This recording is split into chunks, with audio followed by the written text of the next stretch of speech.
When Senator Brown talks here in Massachusetts about how very bipartisan he is and how very independent he is, he's sure not saying the same thing when he goes around the country raising money in this Senate campaign.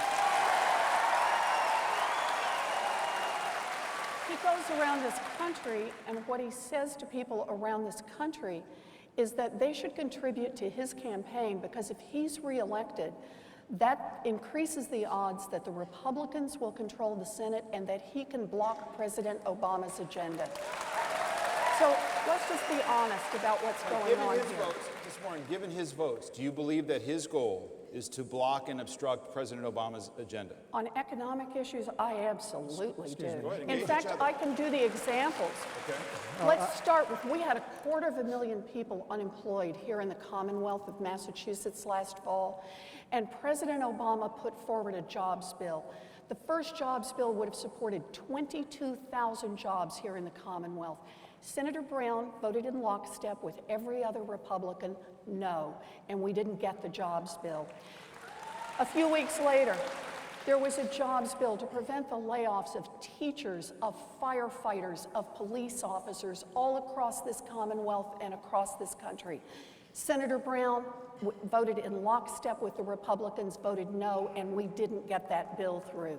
Excuse me, David. Weeks after that, there was a third jobs bill. It would have supported 11,000 jobs, mostly in construction, to repair transportation that we needed. And Senator Brown voted in lockstep with all of the other Republicans. And just to put icing on the cake, he voted against unemployment insurance extensions 16 times for people who were out of work. Senator Brown has made clear where he stands. Go ahead, Senator. Thank you.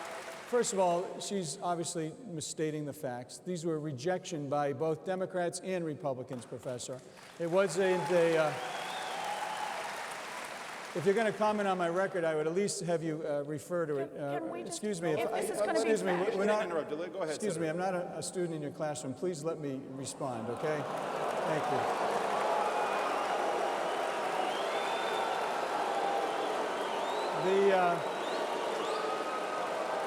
With regard to the jobs bills, they were rejected in a bipartisan manner, number one. They raised over $450 billion of new taxes. In addition, the unemployment benefits, there was no one that lost any unemployment benefits. Listen, my mom was on welfare. I remember that it's there as a safety net for people. But we also tried to find a way to actually pay for it. And Professor Warren would have actually voted against it because we had a compromise that the president put forth. And she said that she would not have supported that compromise by not only extending the tax policy that's been in place for 10 years, but also the unemployment benefits that we had. She would have voted against that because she wanted to raise taxes on some of the folks within that bracket. We actually did it. No one lost any benefits. No one lost any benefits. I was proud to vote for the bill. And as you know, when you're in Washington, you have to go back and forth and negotiate out a final solution of the bill.